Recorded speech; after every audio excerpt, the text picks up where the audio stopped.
आज इसका हमें चैप्टर का एंड करना है और इसके क्वेश्चन आंसर्स करना है।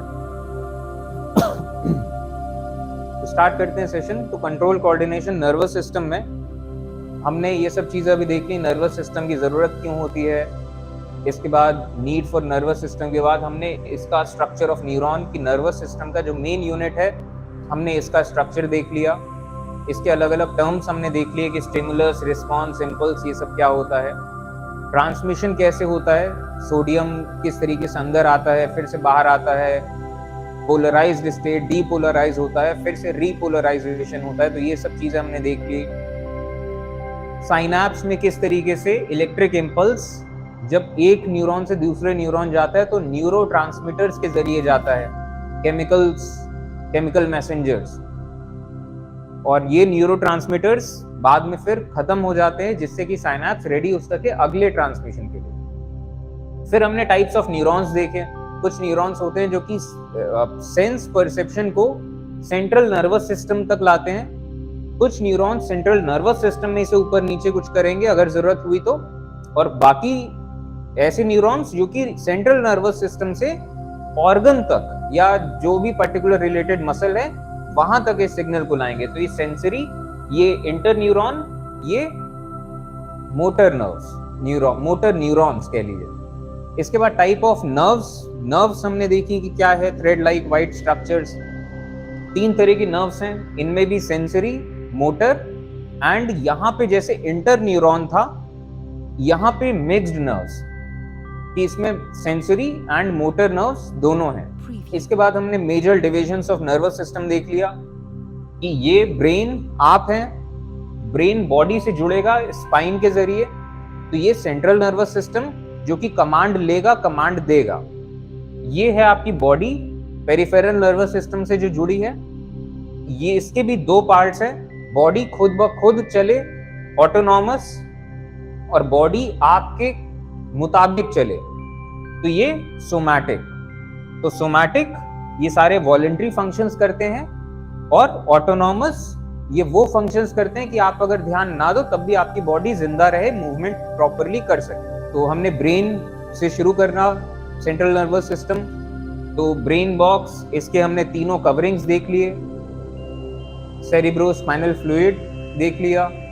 पार्ट्स ऑफ ब्रेन में हम आए तो मेड्यूला जो कि आपको जीने में मदद करता है, तो लिव। सेरिब्रम मतलब ये cerebellum, balance, coordinated movements, reflexes. And cerebrum ये आपका thinking, thought, reasoning, language, imagination, ये सब चीजें। अगर रीजन्स के हिसाब से देखें तो हाइंड ब्रेन में रीजन्स के हिसाब से यहीं पे देखते हैं। हाइंड ब्रेन में मेड्यूला भी आ जाता है, पोन्स भी आ जाते हैं, सेरिबेलम भी आ जाता है। मिड ब्रेन में रिफ्लेक्सेस की चीजें हो गई। फोर ब्रेन में इसके भी 2 पार्ट्स, डाईएन्सेफेलॉन, ये एक्चुअली जो लिम्बिक सिस्टम के कुछ पार्ट्स हैं इसमें। थैलेमस जो रिले सेंटर है, जो आप देखते हैं, सुनते हैं, जो आपको महक आती है, कुछ इंपॉर्टेंट है तो ब्रेन तक पहुंचाए। हाइपोथैलेमस ये हार्मोन्स को पूरी तरीके से कंट्रोल करेगा क्योंकि पिट्यूटरी को कंट्रोल करता है, और बॉडी टेम्परेचर को भी ये बना के रखता है। और बाकी इसके बाद 4 ब्रेन में सेरिब्रम जो कि इंटेलिजेंस, मेमोरी, कॉन्शियसनेस, आपका conscious part of the body and subconscious part of the brain, मतलब ये सब सेरिब्रम का हिस्सा। तो रीजन्स ऑफ ब्रेन हमने देख लिया। बीच में से खोखले पार्ट्स आते हैं इसमें, यही खोखले पार्ट से इमर्ज होती है जो स्पाइनल कॉर्ड है। तो किस तरीके से थैलेमस, हाइपोथैलेमस, हिप्पोकैम्पस, ये जैसे एक आपको एरिया दिख रहा है, पूरा एक लोब है, अंदर की तरफ तक गया है। हिप्पोकैम्पस का यूज होता है शॉर्ट टर्म मेमोरी को लॉन्ग टर्म बनाना। तो जो हिप्पोकैम्पस अगर किसी का डैमेज हो जाता है तो वो सिर्फ थोड़ी देर की चीजों को याद रख पाता है, वो लॉन्ग टर्म मेमोरी में नहीं जाएगा। तो यानी कि थोड़ी देर की चीजें याद है फिर भूल गया। तो जैसे गजनी फिल्म बनी थी, शॉर्ट टर्म मेमोरी लॉस, ये हिप्पोकैम्पस है। हिप्पोकैम्पस ये आपको दिख रहा है, ये जैसे लोब था, ये दोनों तरफ आया है। एमिगडाला जो आपको डर का एहसास कराता है। ठीक है, तो एवोल्यूशन ऑफ ब्रेन भी हमने देखा। सेरिब्रल हेमिस्फीयर्स जुड़े होते हैं, यहां तो सेरिब्रम में, फोर ब्रेन में जुड़े होते हैं कॉर्पस कैलोसम से, और नीचे के पार्ट में जुड़े होते हैं पॉन्स के जरिए, कॉर्पस कैलोसम और नीचे पॉन्स। क्योंकि हमने यहां पे जैसे पॉन्स देखा कि पॉन्स का भी ये काम था कि बोथ हेमिस्फीयर्स को कनेक्ट करना, और पॉन्स कहां पे, नीचे हाइंड ब्रेन के हिस्से में, और अपर ब्रेन सेरिब्रम के हिस्से में कॉर्पस कैलोसम। तो सेरिब्रम में हमने जैसे देखा कि आउटर कवरिंग न्यूरॉन्स के सेल बॉडी है, ग्रे मैटर, और इनर पार्ट व्हाइट मैटर है, जिसमें इनके एंडिंग्स हैं, एक्सॉन के एंडिंग्स। तो आउटर कॉर्टेक्स ग्रे मैटर, और इनर मेड्यूला ये व्हाइट है। और ये कॉर्टेक्स एंड मेड्यूला हमने किडनी में भी देखा था, और यही ब्रेन में भी आया है। जो ऊपर उठे हिस्से हैं जायर्स, जो नीचे वाले हिस्से हैं सल्कस, और ऐसे पूरे जायर्स हैं। ये जो आपको दिख रहा है, ये पूरा एक जायर है, और आपको अगर ये पूरा एक स्लाइस काट के दिया जाए तो आपको एक जैसा केक का स्लाइस होता है, तो वैसा सा एक स्लाइस के जैसा मिलेगा। ये जायर है, और एक जायर है जिसमें मेमोरीज हैं, कोई एक जायर है, किसी में कुछ है, किसी में कुछ है। तो सेरिबेलम बैलेंस, इसमें कन्वोल्यूशंस नहीं होते हैं। इसमें भी आउटर कॉर्टेक्स ग्रे है, इनर पार्ट व्हाइट है। बैलेंस, मसल कोऑर्डिनेशन, ये सब सेरिब्रम, इसके बाद मेड्यूला। तो यहां तक हम देख चुके हैं। स्पाइनल कॉर्ड फिर हमने देखा कि किस तरीके से ब्रेन स्टेम, फिर आगे ये स्पाइनल कॉर्ड बन जाती है। ये भी 3 मेम्ब्रेन से कवर्ड है, जो सेम 3 मेम्ब्रेन जो कि ब्रेन के हैं। व्हाइट मैटर ग्रे मैटर के लिहाज से ये उल्टा हो जाता है। इसमें ग्रे मैटर अंदर है, व्हाइट मैटर बाहर है। सेंट्रल कनाल, जिसमें सेरिब्रो स्पाइनल फ्लूइड होता है। फंक्शंस ऑफ स्पाइनल कॉर्ड, ये सब हम देख चुके हैं। पेरिफेरल नर्वस सिस्टम, अब ये पेरिफेरल नर्वस सिस्टम की बॉडी मूव करानी है, और बॉडी में हमारे कई सारे पार्ट्स हैं। तो शुरुआत, पहला पार्ट, जो हम अपनी मर्जी से बॉडी को मूव करा पाए, तो अपनी मर्जी से भी 2 तरह का हो गया। जो गर्दन के ऊपर है, ये ब्रेन से ही कंट्रोल हो जाएगा, और सेंस ऑर्गन्स इसी में है, तो ये हो गया क्रेनियल। और गर्दन के नीचे जितना भी कंट्रोल कोऑर्डिनेशन है, ये स्पाइनल में 31 पेयर्स ऑफ नर्व्स हैं। तो क्रेनियल से अगर हम देखना शुरू करें, यहां तक हमने कल देखा था। अब यहां से थोड़ा सा थॉरोली डिस्कस करना शुरू करते हैं। तो शुरुआत क्रेनियल नर्व्स को आप क्रेनियम से याद रखिए, ब्रेन बॉक्स क्रेनियम, तो वहीं से ये वर्ड आया है क्रेनियल। 12 पेयर ऑफ नर्व्स होती हैं। ऑल्फैक्टरी, जो सूंघने की क्षमता, ऑप्टिक देखने की क्षमता, ऑडिटरी सुनने वाली चीज, ये सारे सेंसर्स ब्रेन में जाते हैं। कुछ होती है मोटर नर्व्स, जैसे कि टू आई मसल्स, कि ब्रेन सिग्नल करे हम अपनी ये आईलिड्स को फ्लटर कर सकें। और कुछ होती कहीं होती फिक्स्ड नर्व्स, मतलब मिक्स्ड नर्व्स, कि रिसेप्टर का भी काम करेंगे, मोटर नर्व्स का भी काम करेंगे। तो फेस एंड टंग वाले एरियाज में ये होता है। तो क्रेनियल नर्व्स ये हमें दिखाई दे रही है, ये ब्रेन के अलग अलग हिस्सों से हमारे पूरा ये ब्रेन अपर पार्ट को ये कवर करता है।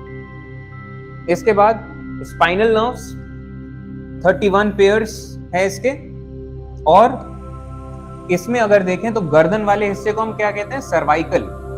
8 नसें इसमें हैं सर्वाइकल पोर्शन में। अगला पोर्शन जो सीने का ये पोर्शन है, थोरैसिक, जो हमने रेस्पिरेटरी सिस्टम में थोरैसिक कैविटी जो पढ़ा था, वहीं से ये वर्ड है थोरैसिक नर्व्स। इसमें 12 नसें आती हैं, और ये पेयर्स हैं, क्योंकि हमारी बॉडी लेफ्ट और राइट में डिवाइडेड है, तो ये पेयर्स यूं जाते हैं। इसके बाद पेट वाला सेक्शन लंबर, इसमें 6 हैं, L1 to L6।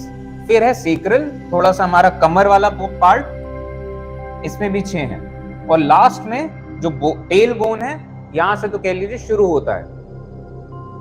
और इसमें भी जितनी नर्व्स, स्पाइनल नर्व्स, जितनी भी नसें हैं, इनकी 2 रूट्स होती हैं, एक डॉर्सल, एक वेंट्रल। और किस सेंस में ये है, ये तो हमने कल देख ही लिया कि डॉर्सल, वेंट्रल, एंटीरियर, पोस्टीरियर। तो सामने वाला हिस्सा वेंट्रल और एंटीरियर, ये दोनों एक ही चीज है। एंटीरियर, वेंट्रल, पीछे वाला हिस्सा डॉर्सल, पोस्टीरियर। ये किसी भी सेंस में हो सकता है। अगर हम अपने पिट्यूटरी ग्लैंड की बात करें तो उसमें भी दो लोब होते हैं, पिट्यूटरी ग्लैंड में भी दो लोब होते हैं। तो सामने वाला एंटीरियर, पीछे वाला पोस्टीरियर। और अगर ऊपर से देखें तो सुपीरियर। तो जैसे हार्ट था, हार्ट में जो ऊपर से आ रहा था ब्लड सुपीरियर वेना केवा, जो नीचे से आ रहा था इंफीरियर वेना केवा। तो सुपीरियर, इंफीरियर। और ये रोस्ट्रल, कॉर्डल, ये ब्रेन के सेंस में कि स्पाइन के दूर वाले को रोस्ट्रल, स्पाइन के पास वाले को कॉर्डल। तो दो रूट्स जो हमने देखी, डॉर्सल साइड से आती हैं सेंसरी नर्व्स, यानी कि हम खड़े हैं तो जो भी सेंस आया वो कमर में पीछे की तरफ से आएगा। और जो मोटर न्यूरॉन्स, ये जो मोटर वाली चीजें हैं, ये सेंसरी पीछे से आई डॉर्सल। इसमें कहीं लिखा भी होगा डॉर्सल के सेंस में, हाँ ये लिखा है, ये डॉर्सल। और ये इधर का हिस्सा वेंट्रल। तो ये सामने की तरफ से मोटर वाला कमांड सामने की तरफ से जाएगा। तो स्पाइनल कॉर्ड में इस तरीके से दो रूट्स हैं और दोनों के दोनों इमर्ज कहां से होते हैं? ग्रे मैटर से। और कई बार ये सेंसरी न्यूरॉन है, इसने सेंस यहां तक भेजा। कई बार इंटरमिटेंट न्यूरॉन्स होते हैं, कई बार नहीं होते हैं, डिपेंड करता है। और ये मोटर न्यूरॉन, दोनों ग्रे मैटर से निकलेंगे। तो ये डॉर्सल सेंसरी एंड जो वेंट्रल हिस्से में है ये है मोटर। और both roots enter the grey matter. ठीक है, dorsal, ventral, grey matter, white matter. अब ऑटोनॉमस सिस्टम को देखते हैं। तो ये तो सिंपैथेटिक अभी तक हमने देखा था, मतलब ये सिंपैथेटिक गलत बोल दिया, सोमैटिक, कि जो हम अपनी मर्जी से बॉडी को मूव करा पाए। अब है ऑटोनॉमस, यानी कि बिना अपनी सोचे विचारे भी हमारी बॉडी ढंग से चलती रहे। तो ये भी दो पार्ट्स का है कि जैसे आपने शेर देखा तो बिना सोचे विचारे आपका वो ब्लड ग्लूकोज लेवल भी बढ़ जाए, हार्ट बीट, हार्ट रेट सब बढ़ जाए। जो चीजें जरूरी नहीं है वो चीजें रुक जाए। बॉडी की एनर्जी खामखा में, सलाइवेशन की जरूरत नहीं है, सलाइवेशन बंद हो जाए। डाइजेशन उस टाइम पे उसकी चीजें बंद हो जाए। मतलब जो चीजें गैर जरूरी हैं और सारा का सारा जो ब्लड हमारे स्किन में जा रहा है वो अभी जरूरी नहीं है। अभी शेर से भागना जरूरी है तो ब्लड वहां रुक जाए, सारा ब्लड मसल्स में जाए। तो कुछ चीजें एक्टिवेट हो जाएं, कुछ चीजें डीएक्टिवेट हो जाएं। तो ये चीजों के सेंस में सिंपैथेटिक नर्व्स ये बॉडी को रेडी करती हैं फॉर फाइट और फ्लाइट, लड़ने के लिए या भागने के लिए। और जब इसके सेंस में हम देखें तो पहले तो है डायलेशन ऑफ प्यूपिल्स। जब आप भागेंगे या आप लड़ेंगे तो आपको पूरा विजन होना चाहिए, तो आपके प्यूपिल्स बड़े हो जाएंगे कि ज्यादा लाइट एंटर करे। तो क्या पता अंधेरा हो उस टाइम पे, क्या पता, वैसे तो अंधेरे में खुद ही प्यूपिल्स डायलेट हो जाते हैं, लेकिन कुछ भी ऐसी फाइट सिचुएशन है तो आपको दिखना चाहिए लड़ाई के टाइम में और बेटर, तो प्यूपिल्स डायलेशन हो जाएंगे। सलाइवा बनना बंद हो जाएगा क्योंकि लड़ाई या भागते टाइम आपको सलाइवा की जरूरत नहीं है। एयरवेज डायलेट हो जाएंगे, आपको ज्यादा ब्रीदिंग की जरूरत है, ज्यादा हवा की जरूरत है। हार्ट बीट फास्ट हो जाएगी, डाइजेशन उस टाइम पे रुक जाएगा। सारे प्रोसेसेस जो उस टाइम पे पर्टिकुलरली नहीं चाहिए सब विदहोल्ड हो जाएंगे। जो आपका लिवर है ये ग्लूकोज रिलीज करेगा, जितना भी इसने स्टोर करके रखा है ये सब रिलीज करना शुरू करेगा कि एक्स्ट्रा एनर्जी आपको मिल सके। इंटेस्टाइन इनहिबिशन, इंटेस्टाइन्स का भी जितना वाटर एब्जॉर्प्शन और ये सब उस टाइम पे सब रुक जाएगा। एड्रेनल ग्लैंड्स ये आपके एक्टिवेट हो जाएंगे और एड्रेनल ग्लैंड एक्टिवेट होने के बाद आपके लिवर तक जाएगा, सिग्नल करेगा कि आप ये इसका ब्रेकडाउन शुरू करें एंड हमें एनर्जी की जरूरत है, और भी जितना भी इसके फंक्शंस होते हैं। ब्लैडर रिलैक्सेशन हो जाएगा थोड़ा सा, और रिप्रोडक्टिव सिस्टम्स में और जहां पे गैर जरूरी चीजें वहां पे ब्लड फ्लो कम हो जाएगा कि सारा का सारा ब्लड फ्लो मसल्स में हो पाए। तो ये है सिंपैथेटिक। सिंपैथेटिक आप इस तरीके से याद कर सकते हैं, सिंपैथी एक वर्ड है, सिंपैथी का मतलब होता है रेप्लिकेट करने का सेंस। कि जैसे कोई उदास है तो उसको देख के आप भी उदास हो, ठीक है, आपने रेप्लिकेट किया उसके इमोशंस को। तो वहां से इस तरीके से याद करिए कि सिंपैथेटिक डेंजर को देख के आप रेप्लिकेट कर रहे हैं। भागना, तो सिंपैथेटिक, आपने डेंजर देखा, फील किया और भागे, तो सिंपैथेटिक ने एक्टिवेट किया। इसके बाद पैरासिम्पैथेटिक, जब आप भाग लिए, अगर जिंदा बच गए, चाहे लड़ाई करने के बाद आप घायल हो, चाहे कुछ भी, किसी भी सेंस में बॉडी को अब रिलैक्स किया जाए, क्योंकि ये कब तक ये मतलब ये एक्टिव मोड ऑन रहेगा। तो आपके प्यूपिल्स अपने नॉर्मल पोजीशन में आ जाएंगे, सलाइवा दोबारा से चालू होगा, एयरवेज थोड़े से कंस्ट्रिक्ट हो जाएंगे, उतनी हवा सांस लेंगे जितनी जरूरी है, हार्ट बीट थोड़ा स्लो होगी, डाइजेशन फिर से शुरू होगा, गॉल ब्लैडर फिर से चलने लगेगा, इंटेस्टाइन्स फिर से चलने लगेंगी, ब्लैडर थोड़ा सा कंस्ट्रिक्ट हो जाएगा, रिप्रोडक्टिव सिस्टम्स, आपके स्किन, सब जगहों पे ब्लड फ्लो दोबारा हो जाएगा।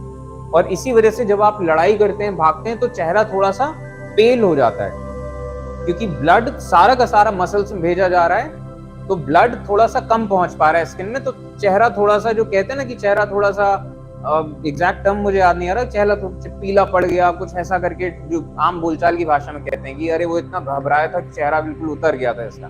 तो इस सेंस में ये होता है। और जैसे ब्लड सर्कुलेशन फिर बढ़ेगा, फिर से चेहरे में वो ग्लो एंड ब्लड के साथ वो चीज हो जाएगी। और एक और याद रखने वाली चीज, सिंपैथेटिक जो आपको एक्टिवेट करेंगे, ये है नेक और वेस्ट के बीच, गले और कमर के बीच वाला हिस्सा, ये एक्टिवेट होगा। इधर की नसें इसको संभालेंगी और इधर से ही सब हो जाएगा। पैरासिम्पैथेटिक ये अबव नेक, ये सिर्फ इधर सर वाले हिस्से से पैरासिम्पैथेटिक होगा। तो इसके सेंस में देखें तो नर्व्स एंड गैंग्लिया, गैंग्लिया कहा जाता है जो इन्हीं के बंडल्स इन फाइबर्स के होते हैं। तो ये इनवॉलेंट्री एक्शंस को कंट्रोल करते हैं। दो तरह के हैं, सिंपैथेटिक जो कि makes body ready for action और एक्सिलरेट कर देते हैं हार्ट बीट, रिलीज करते हैं शुगर को, डायलेट द प्यूपिल्स, और ये स्टिमुलेटरी होता है। Parasympathetic it calms the body, restores the functions, और ये नर्व्स अबव नेक, और ये कामिंग इफेक्ट देता है पैरासिम्पैथेटिक। ये इसका पूरा टेबल है, कौन कौन से ऑर्गन्स में क्या क्या एक्शन होता है। तो हार्ट एक्सेलरेट हो जाता है, ब्लड वेसल कंस्ट्रिक्ट हो जाते हैं, लंग्स मतलब सिंपैथेटिक में आप एक्टिवेटेड जोन में, और इसी का उल्टा पैरासिम्पैथेटिक हो जाएगा। पेरिस्टाल्सिस कम हो जाता है, यूरिनरी ब्लैडर थोड़ा सा कॉन्ट्रैक्शन हो जाता है, मसल्स रिलैक्स हो जाते हैं, स्फिंक्टर कॉन्ट्रैक्ट होता है, मसल्स रिलैक्स होते हैं। इसका सेंस, ये स्फिंक्टर ओपन होता है तो आपका यूरिन पास होता है। लड़ाई करते वक्त यूरिन पास नहीं होना चाहिए, स्फिंक्टर क्लोज हो जाएगा और इधर की सब चीजें रिलैक्स कर दो, क्योंकि इधर रिलैक्स करना जरूरी है, क्योंकि आपको इधर ध्यान नहीं देना है, लेकिन रिलैक्स करना है तो स्फिंक्टर भी ओपन हो जाएगा, यूरिन पास होने लगेगा, वो आपके लिए गड़बड़ है। तो स्फिंक्टर कॉन्ट्रैक्ट हो जाएगा कि कुछ हो ना हो, यूरिन बॉडी से नहीं निकलेगा, और बाकी चीज रिलैक्स कर दो, ठीक है। प्यूपिल ऑफ आई डायलेट हो जाएगा, सलाइवरी ग्लैंड्स इनहिबिट हो जाएंगे, आपको उस टाइम खाने की जरूरत नहीं, और इसी वजह से ड्राइनेस ऑफ माउथ होता है, मुंह सूख जाता है जब आप थोड़े डरे होते हो या फिर कुछ इस सेंस में सिचुएशंस में। टीयर ग्लैंड्स स्टिमुलेट हो जाते हैं, और रीजन उसका वही कि बॉडी बनी है जंगल में रहने के लिए, आप दौड़ोगे, भागोगे, कूद रहे हो, तो आंखों में अगर कुछ पड़े तो पड़ता रहे, तो आंखें साफ होती रहे।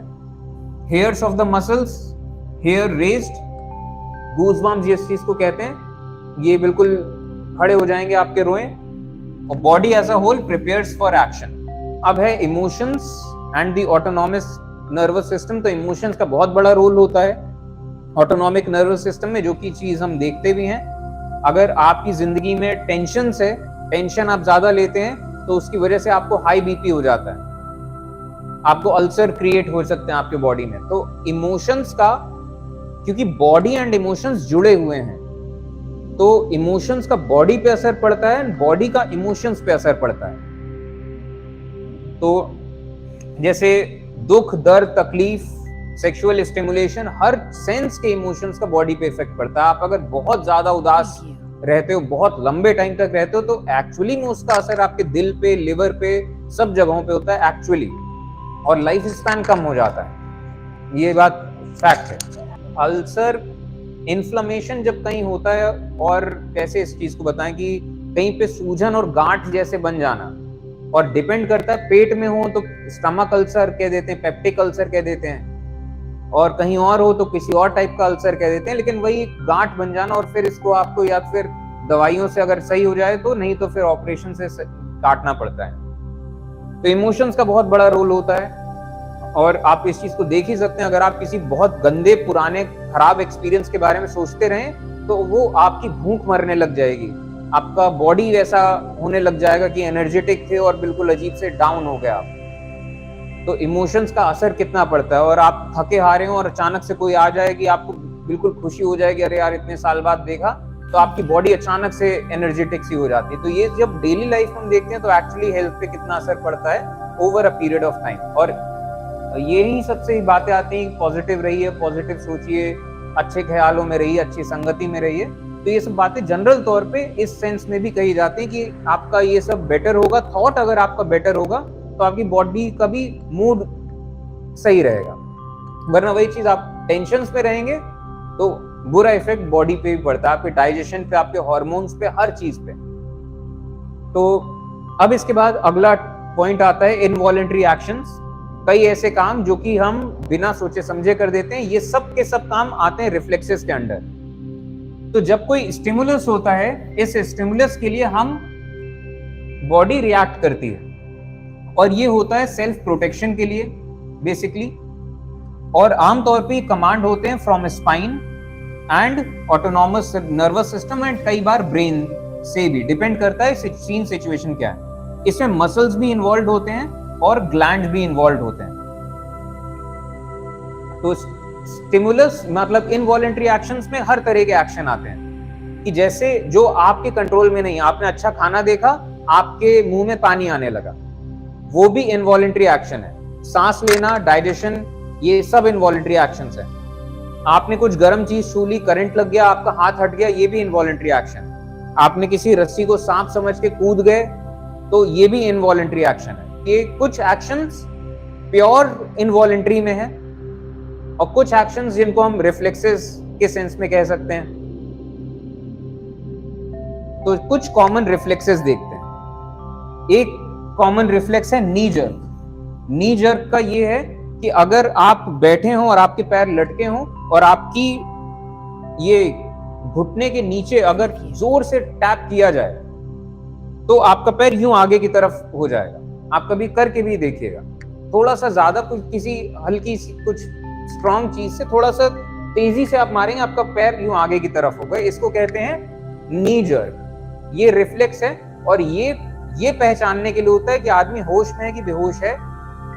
ये इस सेंस में होता है कि बेसिक इसका नर्वस सिस्टम काम कर रहा है सही से। तो जरा ये डॉक्टर लोग सीधा बस एक उनके पास जो हल्का सा हथौड़े जैसा रहता है, यूं टैप करते हैं, पैर आगे हुआ, यानी कि नर्वस सिस्टम इसका ठीक है।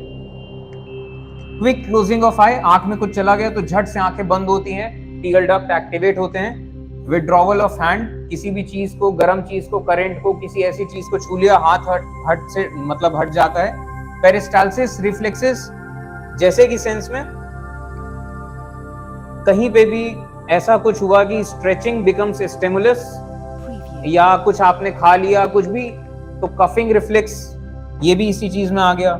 कुछ नाक में चला गया, स्नीजिंग रिफ्लेक्स आ गया।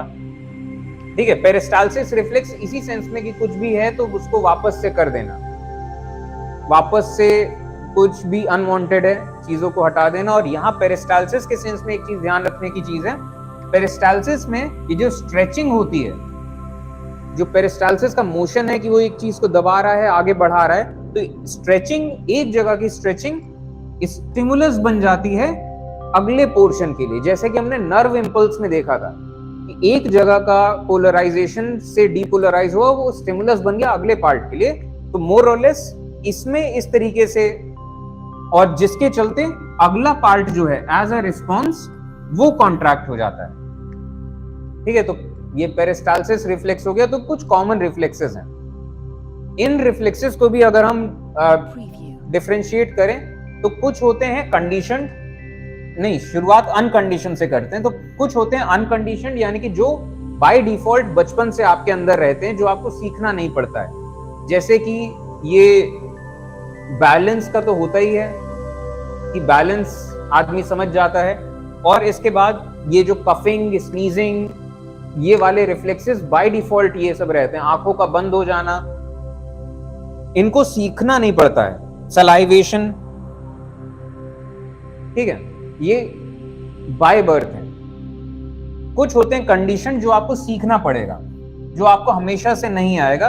कंडीशन के सेंस में रिफ्लेक्सेस कि जैसे आप कार चला रहे हैं, कोई भी सामने आए तो झट से ब्रेक लग जाना चाहिए। ये आप बचपन से नहीं सीखते हैं। ड्राइविंग करेंगे, जब वो चीज बार बार होगी तो आपके अंदर वो आ जाएगा। तो यू आर कंडीशनड। एक रिफ्लेक्स हो जाता है कि जैसे कोई टीचर क्लास में एंटर करे तो सब लोग को खड़े हो जाना है। तो आप जब कई साल ये चीज करने लग जाते हो तो रिफ्लेक्स में आ जाता है, टीचर जैसे ही आया कि बिना सोचे समझे अपने आप खड़े हो गए। ठीक है, तो ये सब कई सारे एग्जांपल्स है कंडीशन इसके। सलाइवेशन बाय साउंड या साइट, कोई चीज देख के सलाइवेशन हो रहा है, तो ये सब भी चीजें कंडीशन में आती हैं। दूसरी नजर से देखें तो ये cerebral reflex and spinal reflex भी कह सकते हैं। जैसे कि एग्जांपल, कुछ छू लिया, हाथ हट गया, ये स्पाइनल रिफ्लेक्स है। ब्रेन को इन्वॉल्व होने की जरूरत नहीं है, क्योंकि बाय डिफॉल्ट पता है कि वो क्या है। लेकिन आपने कुछ देखा और उसको रस्सी को सांप समझा, कूद गए, तो ये सेरिब्रल रिफ्लेक्स है।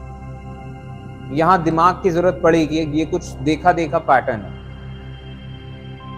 तो ये रिफ्लेक्सेस रहे। ये है इनवॉलंटरी एक्शंस। तो इनवॉलंटरी एक्शंस जो कि बिना आपके सोच समझ के चलते रहेंगे।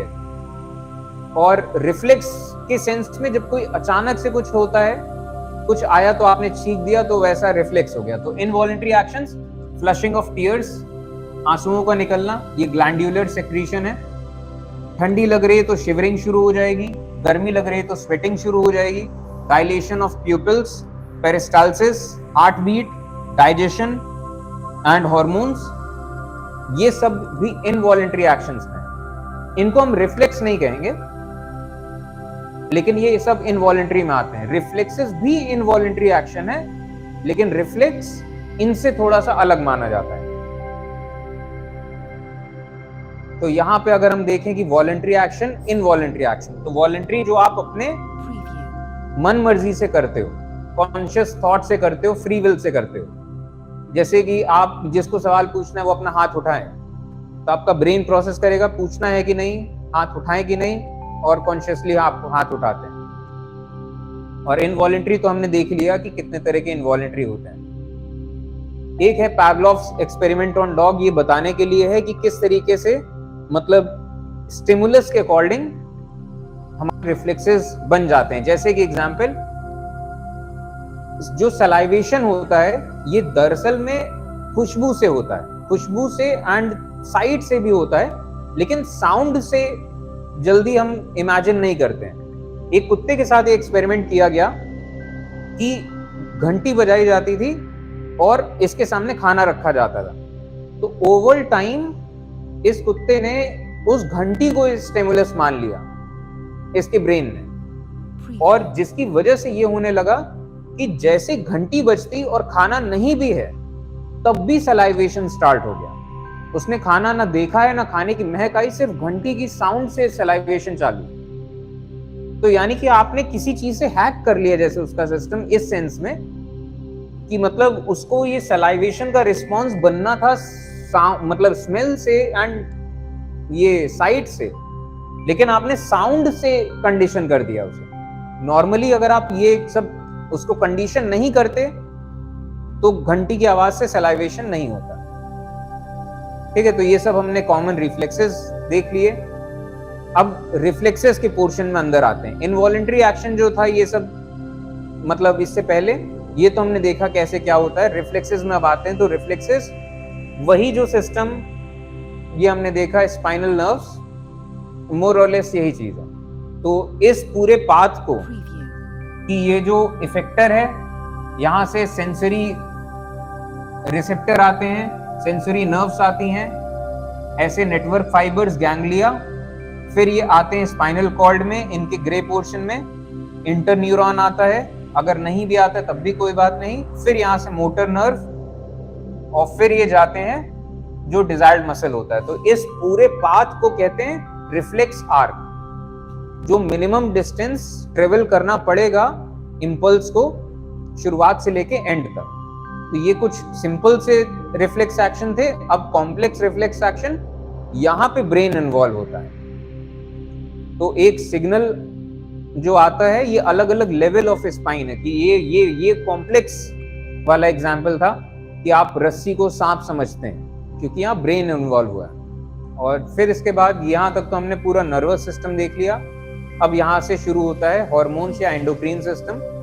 कई सारे ऐसे ऑर्गन्स हैं जो कि एंडोक्रीन भी हैं, एक्सोक्रीन भी हैं। कई सारे क्या, बेसिकली 3 ही हैं।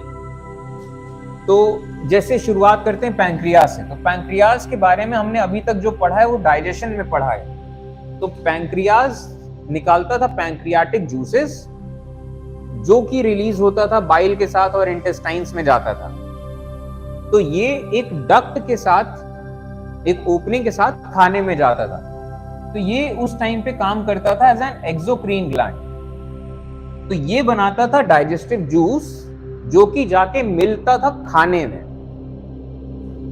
अब दूसरी तरफ है एंडोक्रीन। जब ये as an endocrine gland perform करता है, तो ये एंडोक्रीन फंक्शन, ये वाला फंक्शन, ये जो एंडोक्रीन सिस्टम जो हमारा अगला पार्ट है, अगला चैप्टर है, ये वाली चीज हार्मोन से यहां से जुड़े हैं, बॉडी का कंट्रोल जुड़ा है यहां से।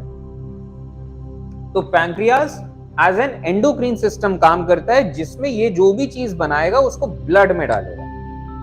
ठीक है। तो 2 तरह के जितने भी ग्लैंड्स हैं, कुछ एंडोक्रीन है, कुछ एक्सोक्रीन है, कुछ बोथ है। एंडोक्रीन का मतलब जो कि नर्वस सिस्टम को मतलब उसके साथ कोऑर्डिनेट करेंगे और अपना प्रोडक्ट खून में डालेंगे। खून में डालेगा तो पूरे बॉडी में जाएगा और वो नर्वस सिस्टम को असिस्ट कर रहा है। और नर्वस सिस्टम को असिस्ट करने में क्या कर रहा है वो तो हमने पूरा चैप्टर देख ही लिया। और दूसरी तरफ एक्सोक्रीन ग्लैंड्स की जो भी बनाएगा उसको डिजायर्ड जगह पे डालेगा। जैसे कि पैंक्रियास, ये जो एक्सोक्रीन बनाएगा पैंक्रियाटिक जूस, उसको इसने किस में डाला, खाने में। तो पैंक्रियास यूज होता है एज एन एंडोक्रीन ग्लैंड, जहां पे ये जैसे इंसुलिन बनाता है। ये सिर्फ इंसुलिन नहीं बनाता है, ये बस एक एग्जांपल है। इंसुलिन का काम क्या है वैसे हम देख चुके हैं, लेकिन इंसुलिन का काम ये चीज कि सेल्स को हेल्प करे कि जो ग्लूकोज ब्लड वेसल से जा रहा है वो ग्लूकोज ये एब्जॉर्ब कर पाए, जिसके नतीजे में सेल्स को एनर्जी मिल पाए और ब्लड में जो ग्लूकोज जा रहा है वो ब्लड में ग्लूकोज ज्यादा ना हो जाए। तो ये पैंक्रियास किस तरीके से नर्वस सिस्टम को हेल्प कर रहा है, as an endocrine gland insulin बनाता है, खून में डालता है, और एज एन एक्सोक्रीन ग्लैंड ये पैंक्रियाटिक जूस बनाता है और खाने में डालता है। दूसरी तरफ टेस्टीज, मेल रिप्रोडक्टिव जो पार्ट है उसका हिस्सा है ये भी बोथ एंडोक्रीन एक्सोक्रीन है। जब एज एन एंडोक्रीन काम करता है तो टेस्टोस्टेरोन प्रोड्यूस करता है। टेस्टोस्टेरोन मेल्स में सेकेंडरी सेक्सुअल कैरेक्टरिस्टिक्स को बनाने में बहुत ज्यादा बड़ा रोल प्ले करता है। सेकेंडरी सेक्सुअल कैरेक्टरिस्टिक्स यानी कि ये वाइडर शोल्डर्स, थोड़ी भारी आवाज और जो बिल्ट है, दाढ़ी मूंछ का आना, secondary sexual characteristics. And male ये स्पर्म फॉर्मेशन और इधर उधर भी हेल्प करता है। तो ये सब करता है as an endocrine gland. Testosterone के तो खैर और भी फंक्शंस है, वो सब चीजें इसी बारे में फिर अगला टॉपिक है। एज एन एक्सोक्रीन टेस्टोस्टेरोन क्या करता है, जो मैंने कहा कि उधर के काम करता है, तो उधर के काम क्या है, ये स्पर्म्स बनाने में हेल्प करता है, जो कि ब्लड में नहीं डालेगा, उनको यूरेथ्रा के सहारे बाहर करेगा। ठीक है। एंडोक्रीन टेस्टोस्टेरोन ब्लड में जाएगा। तो एंडोक्रीन ग्लैंड्स का ये कॉमन चीज है कि सब के सब हार्मोन्स जो भी बनाएंगे ब्लड में डालने हैं। ओवरीज जब ये एज एन एंडोक्रीन ग्लैंड काम करती हैं तो ये एस्ट्रोजन हार्मोन बनाती हैं। एस्ट्रोजन हार्मोन हेल्प करता है पहली बात तो secondary sexual characteristics in females, जो उनकी आवाज, उनका बॉडी शेप, ये सब चीजों में, और जो उनका मेंस्ट्रुएशन, ओव्यूलेशन का पीरियड है, और ये सब चीजों में एस्ट्रोजन काम करता है। और जब ये एक्सोक्रीन के तौर पे फॉर्म करता है तो ये एग्स बनाने में हेल्प करता है, और ये एग्स को ब्लड में नहीं डालता है, ये एग्स को वाया फैलोपियन ट्यूब यूट्रस के में डालता है, और फिर डिपेंड करता है फर्टिलाइजेशन होना हो, फिर आगे की बात। तो ये 3 ऑर्गन ऐसे हैं जो कि बोथ एंडोक्रीन एंड एक्सोक्रीन। एक्सोक्रीन वाली चीजें तो अलग अलग सिस्टम्स में आएगा, जैसे ये स्पर्म फॉर्मेशन, एग फॉर्मेशन, ये रिप्रोडक्टिव सिस्टम में आ जाएगा, ये पैंक्रियाटिक जूस डाइजेस्टिव में आ गया। हम नर्वस सिस्टम पढ़ रहे हैं तो नर्वस सिस्टम में अब आएगा एंडोक्रीन ग्लैंड्स। ठीक है, तो एंडोक्रीन ग्लैंड्स का चैप्टर तो हम कल ही करेंगे। थोड़े बहुत कुछ क्वेश्चंस शुरू करते हैं, एमसीक्यूज, और जैसी हमारी बी ऑप्शन सही है। न्यूरिलेमा इसका कवरिंग है एक्सन का। ड्यूरा मैटर और पिया मैटर ये दोनों कवरिंग्स हैं ब्रेन के। ड्यूरा मैटर सबसे बाहर की कवरिंग है जो कि टफ है, इसके बाद वो एक्सियन वाली वो एक फिल्म आएगी, लास्ट में फिर पिया मैटर। और इनफैक्ट देख ही लेते हैं coverings of brain. Reflex action कहाँ से कंट्रोल होता है? ये जो काम है कंट्रोलिंग बॉडी टेम्परेचर, ये कौन करता है? हाइपोथैलेमस। ब्रेन के बीच में जो स्पेस होता है उसको क्या कहते हैं? Ventral. What is absent in neuron? Neuron cell में क्या चीज है जो कि नहीं होती है? राइबोसोम्स या सेंट्रोसोम्स या क्रोमोसोम्स या लाइसोसोम्स? न्यूरॉन्स के सेल में क्या चीज नहीं होती, कौन सा ऑर्गेनल नहीं होता है? क्रोमोसोम्स। एक चीज नहीं होती है, हाँ, सेंट्रोसोम्स। क्यों? क्योंकि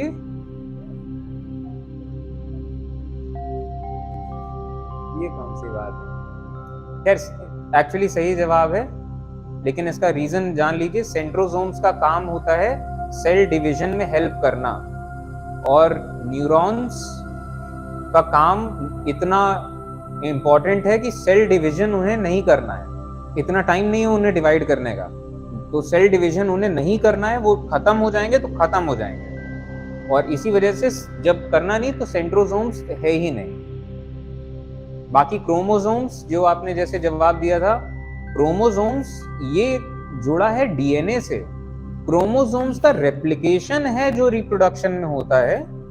रिप्रोडक्शन नहीं होगा, लेकिन थोड़े ना कि वो लाइब्रेरी खत्म हो जाएगी। ठीक है, क्रोमोसोम्स का तो मतलब वो डीएनए कंडेंस्ड फॉर्म में बनता है, तो क्रोमोसोम नहीं है इसका मतलब डीएनए नहीं है। अच्छा, लाइसोसोम्स का क्या काम होता है बताइए? Suicide bag of the cell.